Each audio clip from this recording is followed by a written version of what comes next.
Bienvenidos al podcast de economía e inversiones de Upside Capital. Revisaremos el rendimiento del mercado en Chile y el mundo y las principales noticias económicas y financieras que marcan la jornada. Muy buenas tardes, ¿cómo están ustedes? Miércoles 5 de julio de 2023, soy Ramiro Galeano, fundador de Upside Capital. Les doy la bienvenida a otra edición más de mercados en Upside Capital. Lo más importante, analizando el mercado local, es el cierre histórico ayer del IPSA, del principal índice accionario de Chile, que termina la jornada del día de ayer en máximos históricos en 5.894.34 puntos, en comparación a los máximos históricos anteriores que eran 5.880 puntos que fueron marcados el 29 de enero de 2018. Esta situación se enmarca dentro de nuestra visión y recomendación de inversión que se basa principalmente en la caída de la tasa de política monetaria por parte del Banco Central de Chile y, por supuesto, en condiciones, dado lo anterior, más expansivas para la economía, que a su vez, por expectativas, hacen que el valor de los bonos y el valor de las acciones en Chile tiendan a subir. Finalmente, condiciones más expansivas para la economía aumentan el consumo y la utilidad de las empresas en ese sentido. En términos porcentuales, el IPSA marca un retorno durante el año del 12% y durante las últimas 52 semanas del 16.85%. Nuestra recomendación de inversión respecto a acciones locales, el fondo Itaú Toesca Chile Equity mantiene un retorno durante el año del 8.18%, levemente por debajo del 12% del índice, pero en marcos más grandes de tiempo, en los últimos 12 meses, por ejemplo, muestra un retorno del 25.79% frente al 16.85% del índice, y durante el año anterior, que el IPSA rentó aproximadamente un 22%, este fondo tuvo un retorno de prácticamente el 31%, 30.92%. En palabras resumidas, este contexto de menores tasas en nuestra economía beneficia, por supuesto, los instrumentos de inversión. Es parte de nuestra recomendación de inversión hace bastante tiempo, de nuestra estrategia, y hoy día se está plasmando en mayor valor de los activos. Este mismo fundamento de menores tasas es también un factor relevante para nuestra recomendación de inversión en renta fija local. Como sabemos, para inversiones de corto plazo, fondos money market que superan ya el 5% de retorno durante el año, performance por parte de Itaú, cartera de conservación de capital a 6 meses por parte de Principal AGF, y para inversiones un poco más largas, de 6 meses en adelante, Itaú Dinámico, con un retorno durante el año del 4.31%, 12% durante el año anterior y un 1.04% durante el último mes, junto con un 1.10% el mes anterior. Ayer entonces, como decíamos, el IPSA cerró en 5.894 puntos, subiendo un 0.69%. Dentro de las acciones que acumulan mayor retorno durante el año está primero Inversiones en la Construcción con un 83.19%, SL con un retorno del 56.46% y Colbún con un retorno del 43.32%. Por la parte baja, las acciones más perdedoras durante el año son Vapores, que ha caído un 18.77%, CAP, que ha caído un 13.85% y Conchitoro, que ha caído un 11.73%.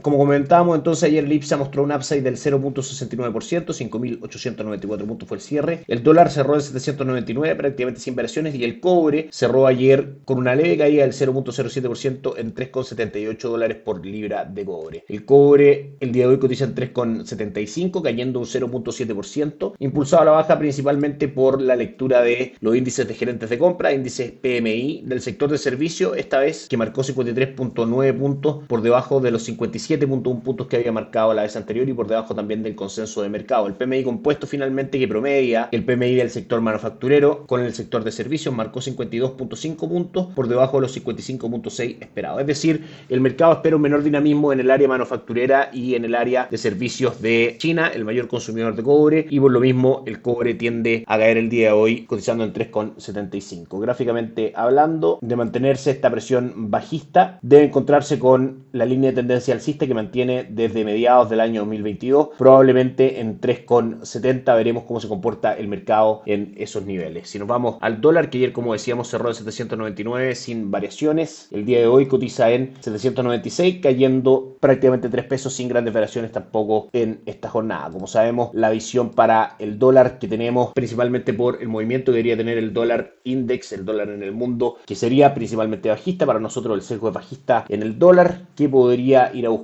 en primera instancia mantenerse esta presión bajista 794 y luego 791. Un posible upside en el dólar podría darse si es que la caída de tasas en Chile es más agresiva de lo que espera el mercado, pero para eso todavía no tenemos la información necesaria. Tendremos que esperar, por ejemplo, la entrega de los datos de inflación del mes de junio, que se darán a conocer este viernes a las 8 de la mañana por parte del Instituto Nacional de Estadística. Por último, hoy día el IPSA retrocede un 0.68%. Las acciones más transadas son Sogmich B, que cae un 0.2%, probablemente impulsado también por estas malas noticias desde China. La TAM, que sube un 0.38%, junto con Itaú y BCI, que caen un 0.52% y un 3.17% respectivamente. En Wall Street, el día de ayer no tuvimos cotizaciones, dado que fue feriado por el Día de la Independencia. El día de hoy el calendario económico nos muestra lo siguiente, pasando primero por Europa, también indicadores de gerentes de compra del sector de servicios, donde en general se aprecia una caída respecto al consenso de mercado y por debajo de lo que este indicador ha marcado durante el mes anterior. Específicamente, por ejemplo, el PMI de servicios de la zona euro marcó 52 puntos por debajo de los 55.1 puntos que el mercado esperaba, aún en zona de expansión, pero muy por debajo, como decíamos, de la medición anterior. Finalmente, el PMI compuesto, que pondera el PMI manufacturero que conocimos el día lunes con los PMI de servicios que conocimos hoy en la mañana, marca 49.9 puntos por debajo de los 50.3 que el mercado esperaba y por